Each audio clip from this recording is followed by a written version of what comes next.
Now, on 105.9 FM and streaming worldwide on the WMAL app. O'Connor and Company.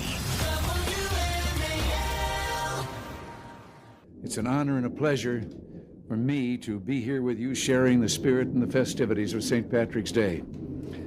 The blessed St. Patrick, we are told, died on this day in the year of our Lord, 461. And leave it to the Irish to be carrying on a wake for 1,500 years. God bless President Reagan. He nailed it. Nobody did St. Patrick's Day like President Ronald Reagan. Coming up in 30 minutes, we're going to tell you a story that the mainstream media really doesn't want to talk about. It's the incredible, heroic rescue of astronauts stranded on the International Space Station after what should have been a 10-day trip up into space. Ended up being months and months and months. Why would the Today Show not feature this? Well, because Elon Musk rescued them. That's right. That's why. We'll discuss that coming up in a bit. It's Larry O'Connor with Julie Gunlock on this St. Patrick's Day. And joining us right now, geez, we had all these Italians. We had, De Genova and Colonnese. It's like, but where are my Irish friends today? Well, they're all drinking. That's right. But Tom Fitton is with us. Tommy Fitton, as I live and breathe at Judicial Watch. Thanks for joining us, Tom. Hey, good to be with you both. Happy St. Patrick's Day. Absolutely. Listen, you wrote a really important article at the Washington Examiner. We've been talking about it all morning, and Julie Gunlock brought this up with Joe DeGenevis. It's like, we know these judges are violating their role. They're overstepping their constitutional boundaries. The idea that a judge can tell the President of the United States to turn a plane around in midair and bring back non-citizens who have been deported, it's absolute madness. But why are these judges allowed to do it? You made the case in the Examiner about impeaching some of these judges. Lay this out for us, Tom. Well, the establishment would have you believe you can never question judges, that the rulings must be simply adhered to or tolerated by the other branches of government. And simply that's not true. That's not what the framers intended when they set up the judiciary, because as I highlight in the piece, a lot of Americans at the time were very nervous about what we're seeing today, which are judges exercising powers that are not judicial, but are legislative or executive, basically usurping the other branches. And the founder said, don't worry, there's a check in place if and when that happens. It's called impeachment. Mm-hmm. It's the ultimate security. And it was tried once. It was a very political case, but it was against Justice Samuel Chase in 1804, and he was impeached for political decision-making, and he was acquitted by the Senate. And essentially, they haven't done it since. I mean, there have been justices that have been impeached, but only on your basic corruption issues. Right. But the founders considered this an important issue under which to impeach judges. Now, just because it hasn't been done since 1804 doesn't mean it can't be done today, and certainly doesn't mean that some of the judges who are, again, usurping power, in my view, shouldn't be subject to an impeachment inquiry. I was thinking, in the least, maybe the House can have a hearing or two about the history behind it and the constitutional validity of impeaching judges who get out of bounds in this regard. That's what I wanted to ask, and real fast, because I know Julie wants to jump in here, but the mechanism for this would be a House-initiated impeachment, and then it would just be like the impeachment of the president? That's right. Okay. And then the Senate would supposedly have a trial. Right. Okay. And some say, well, the Senate would never do it. Well, that's the Senate's issue. The House, obviously, has got its own independent prerogatives. I agree. So Congressman Brandon Gill announced this weekend that he's going to be filing articles of impeachment against Boasberg this week. What do you think will happen? Will anything happen with it, or will it die as soon as it's introduced? Well, to be clear, I'm not saying any one particular judge should be impeached. Mm-hmm. In the end, though, it's up to the House. Someone is impeached if you get a majority of the House agreeing that what the person did engaged in impeachable conduct. So someone like Judge Boasberg obviously is now going to be on the list for those who are concerned about this. There have been other judges prior to him in recent months that engaged in similar, it seems to me, usurpations of executive power, acting as the president or Congress when they don't have the authority to do so. Right. So that they should all be talked about. And as I keep on saying, there's got to be a congressional examination so that the public is educated. Something. That there is an option here when judges basically are out of control. We just don't have to sit back. Well, and it's so maddening when you see how the media covers this, because it's always in one direction. That, the headlines today will be Trump defies federal court order and deports these criminal. And also, everybody's for deporting this girl from Australia for taking a wombat, right. And then. But focused on the constitutional aspect right. of this. Yeah. If Trump defies federal order, well, what about the federal judge violating the constitutional right. role of the judiciary and trying to order the executive branch to do things? And you could write an accurate headline in both directions, but the headline is only written right. that Trump right. is violating something, where, in my opinion, I think that the judge is the one who violated something. Yeah, the founders called it the complete security against judges who are engaged in that type of behavior.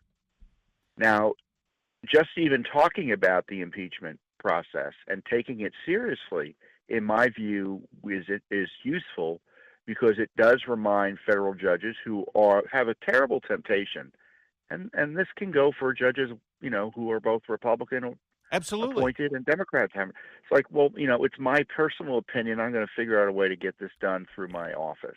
All right, well, and there may be some hesitation to abuse their office as a result of merely talking about using impeachment. Well, y'all should read Tom Fitton's article at the Washington Examiner, Constitutional Option, Impeachment of Activist Judges, and share that around. Let's keep this ball rolling. Meanwhile, Tom, if I could get you to focus on this other story coming out of the Biden administration having to do with the use of the auto pen. What exactly is the scope? Do we know how often this auto pen was used? And is there a way through Judicial Watch that you can perhaps FOIA some of these documents, start comparing these signatures, and also FOIA the procedure? There had to have been some kind of articulated written procedure and check and balance within the White House about who had access to the auto pen and who could sign an official legal government document on behalf of the president. And do we even know the president had any knowledge of the use of the auto pen? Yeah, it's going to be difficult through FOIA to get that material directly. Some of that material is public in terms of, as our friends at Heritage, they just started looking at the official signed documents. Mm-hmm. President Trump can order the release and examination of internal Biden White House documents on the issues that you highlight. Typically, that's not subject to FOIA. To the degree it would be, we'd have to wait years to get into it. But the president directly can bypass that and just open the books, right, and come in and how did these pardons occur? Right. Who was running the Biden White House in the last 2 years? That impacts on his decision-making as well, because it goes to the validity beyond just the pardons, but of other issues that he's having to grapple with directly through his EOs, and obviously as he battles in these various court matters, as well as the left challenges him by the hundreds. Tom Fitton, Judicial Watch. That's judicialwatch.org to keep Tom's work, very vital work in this town, going. Transcends administrations and Congresses. Thank you, Tom. Always good to talk to you. Now you can. Okay, thank you very much. You can enjoy your whiskey now. You're off the air. It's 8:15. Yes, tempting. WMAL traffic and weather every 10 minutes. First on the fives. I'll join you, my friend. Here is Jamie Witt. WMAL, making sense of the news. More executive orders on Friday and over the weekend having to do with dismantling outdated and useless executive branch agencies, some of them focused on the media. The U.S. Agency for Global Media, which is the parent company of the Voice of America, and the Woodrow Wilson International Center for Scholars and the Smithsonian Institute, and the Institute of Museum and Library Services. He also dismantled the U.S. Interagency Council on Homelessness because they've been doing such a crack-up job, haven't they? And on and on and on. But what's getting most of the focus, of course, is the Voice of America because the media, cares about the media. Trump had picked former Arizona gubernatorial and Senate candidate Kari Lake to lead Voice of America. And she said that the Conservative Political Action Conference, at CPAC, I should say, last month, this is The Hill reporting, that the international state media broadcaster won't be Trump TV under her watch. But the U.S. Agency for Global Media, which will be run by Brent Bozell of Media Research Center, he is good in charge of the umbrella organizations that cover all these things. And I got to tell you, Voice of America, which had been sort of this bastion of pro-American, pro-freedom of speech and freedom of the press reporting worldwide, it has turned into just another left-wing media outlet. Absolutely. It's absolute propaganda for the left. Yeah. And it's not pro-American. No. Which is the whole point of it. It's the whole point. There's no reason to have an American media entity. It was created back during the Cold War. The idea was that we were promoting democratic values and American triumphalism around the world. And yes, it's turned into yet another highly critical and left-wing media outlet. Why should my tax dollars pay for that? Right. CNN does it for free. That's right. So, that's, of course, getting a ton of scrutiny, and they're all very upset about it. Everybody's panicked. Right, because Carrie Lake basically is running Voice of America to dismantle Voice of America. It's That's Department sort of Education. The intention here. Yeah. Late Friday, Trump issued the executive order that directed Voice of America and other federal offices to be eliminated to the maximum extent consistent with applicable law. That means that, there are some who will say, well, this was created via legislation, so the executive branch can't dismantle it completely. You need legislation to dismantle it. So what they're going to do is basically just gut it. They're going to lay everybody off, and it's not going to do anything. And hopefully, through the legislative process, we can actually end this thing. But I don't. You have to explain to me why we need a Voice of America at this point. We don't. And honestly, it's these sort of dinosaurs like PBS, right? Or, these sort of government. I mean, there was a time where there were 3 networks and PBS, right? And so maybe it made sense, but obviously, I can get 700 channels on my television. I do not need to pay for a channel to exist. And for that matter, now that the internet is as ubiquitous as it is, you can be anywhere worldwide and tap into an international stream and get news and information from various independent outlets, as well as pro-American news and American outlets. And when you find out that the Voice of America isn't really pro-American, then what the hell are we doing here? I mean, look, people, the pro-Hamas people in America, they have CNN. Right. There's plenty of choices out there. Latest news in that regard is this morning it was announced the Voice of America ended their contracts with Associated Press, Reuters, and Agence France Presse, that would be AFP. Again, why they needed those contracts, one does not know. As you know, the Associated Press is suing the White House right now, trying to get access to the pool that the White House has denied them access to, et cetera, et cetera, et cetera. But it's an additional move on the Trump administration's part to not only cut needless agencies and reduce waste and abuse in the executive branch, but also to call the media out on their behavior and say not just the American people, but people worldwide. If you're reporting news as Voice of America on behalf of America, you should tell the truth and the whole truth. There's one thing that I worry about is, these are, again, this is being done through executive order. We need Congress to act so that it is permanently, like the authorizing language, and it's permanently done away with. Because, again, I think VOA today, Voice of America, I think it harms America much more than helps. Now, on 105.9 FM and streaming worldwide on the WMAL app, O'Connor and Company.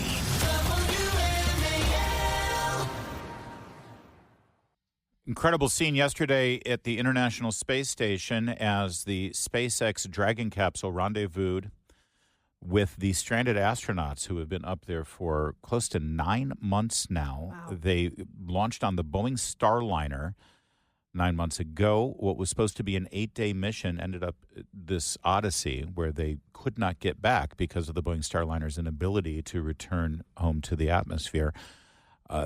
This story has everything. It has drama. It has incredible visuals and images. Whenever you get something from outer space in that weightless atmosphere, it's really something.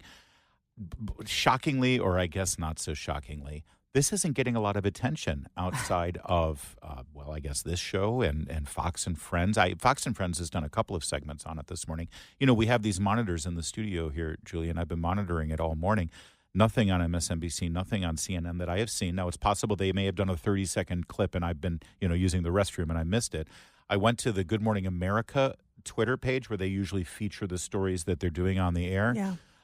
Will Smith reunited with Fresh Prince of Bel-Air co-star Titania Ali to recreate a beloved moment from the sitcom. You wouldn't think wind and tornadoes would do this much devastation. 40 people have died across 7 states. Hundreds of alleged Venezuelan gang members are waking up in prison in El Salvador. They've got these stories, but they don't have anything on this. And why? Well, because the Dragon capsule that has been launched into low orbit to rescue these astronauts, it's part of the SpaceX program, which is headed up by Elon Musk. That's right. It's an incredible story, Larry. You can't have a story that shows a positive light on Elon Musk. It's amazing that the media is basically ignoring it. And the reunion of these, when they docked and opened the hatch, and the people from the Dragon came on to the Boeing, what's it called? What's that starship called? The International Space Station. Yeah. The ISS, the kids like thank to you. call it. It was incredible. There were hugs, there was joy, there was just relief on the part of these astronauts who have been stranded up there. And let's not forget, these astronauts said they were stranded up there, and Joe Biden, Elon Musk offered to go rescue them, and Joe Biden said no. So, I mean, it is absolutely monstrous what these people have been through, but trapped up there, and again, for political reasons. Here's what Musk said about that. The President's request, or instruction, we are accelerating the return of the astronauts, which was postponed kind of to a ridiculous degree. They got left in space. They've been there. They were supposed to be there 8 days. They're there almost 300. Biden. They were yes, they were left up there for political reasons, which is not good. Yeah, and by the way, one of the astronauts in one of those satellite remotes a couple of weeks ago confirmed that. Astronaut Ann McClain yesterday, upon seeing the rescue crew.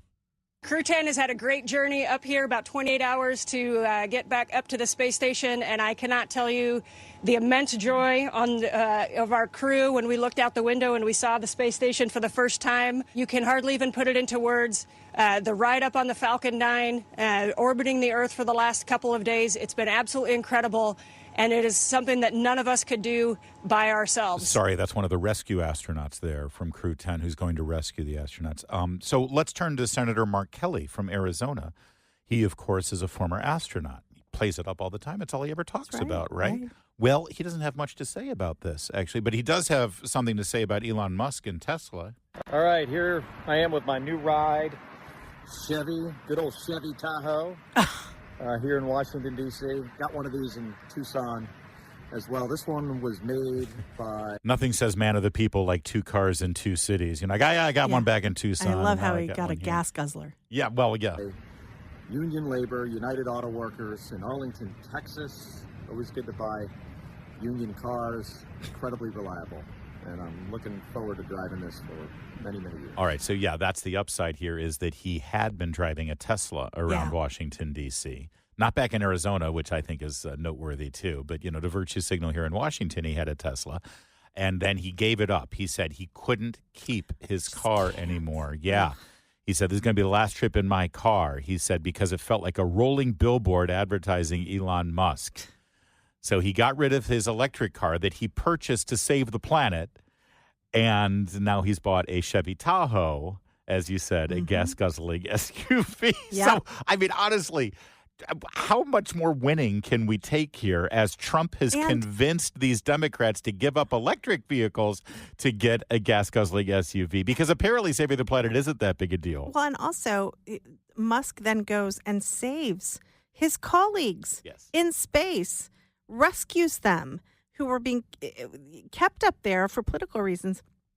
And Kelly can't say a word about that. Oh, forget that. Actually, he has to slam Musk. Yes. He can't forget about saying something nice. He actually has to go out of his way to deliberately criticize the man who just saved his colleagues, his brothers, in space. It really is something to behold, but I guess this is what it is. When you're a political leftist, you really only have one specific agenda and ideology. That's right. And that is to oppose people like Elon Musk. It's 8:43. We are just moments away from the premiere of the new live-action Snow White, which, of course, features an actress who apparently hates the story of Snow White. You said you were bringing a modern edge to it on stage. What do you mean by that? I just mean that it's no longer 1937, and we absolutely wrote a Snow White that is not going to be saved by the prince. She's not going to be saved by the prince, and she's not going to be dreaming about true love. She's dreaming about becoming the leader she knows she can be, and the leader that her late father told her that she could be if she was fearless, fair, brave, and true. And so it's just a really incredible story for, I think, young people everywhere to see themselves in. Snow White is running for president. She's going to work on her career, freeze her eggs, and then, find some dude that stays home. And rally the Seven Dwarfs to Yes. To protest to free Palestine. Yes. That has created quite a bit of tension, actually, in the post-shooting promotion of this film, as Gal Gadot, who plays the evil queen, mirror, mirror on the wall kind of thing. She, of course, is an Israeli citizen and was a member of the Israeli Defense Forces and is very much a patriot in love with her nation and is trying to promote and support and defend her existential existence against Hamas. Rachel Ziegler, the actress who plays Snow White, has been posting on social media in support of Hamas. Gross. And so this has created kind of an untenable situation as the two of them are supposed to promote this movie. They did appear on stage together at the Oscars. And boy, oh boy, I don't know if you saw it. Did you see the two of them on stage together? Because, we're supposed to suspect. Honestly, these are two very lovely girls. But Gal Gadot is a knockout. Honest to God, one of the. perfection. We are supposed to believe that she plays the queen who's jealous of a girl. This girl is very pretty, but she's not the fairest of them all. They didn't exactly. Yeah, they didn't exactly cast a homely queen. Okay? I'm telling you, the mirror was on the fritz there. And so, of course, we're all rooting for Gal Gadot. Of course. Eat the apple. Please. So Gal Gadot is now promoting the movie solo on her own. She's the bigger star too. Yeah. So she was at Disneyland promoting the film, and there were a bunch of. This is what's very interesting. So girls, dress up like Snow White all the time. Not anymore. They're dressed like the evil we queen. want to be the pretty. Look at the picture. They're not dumb. It's hilarious that they're marketing a costume for these little girls to dress up like the villain.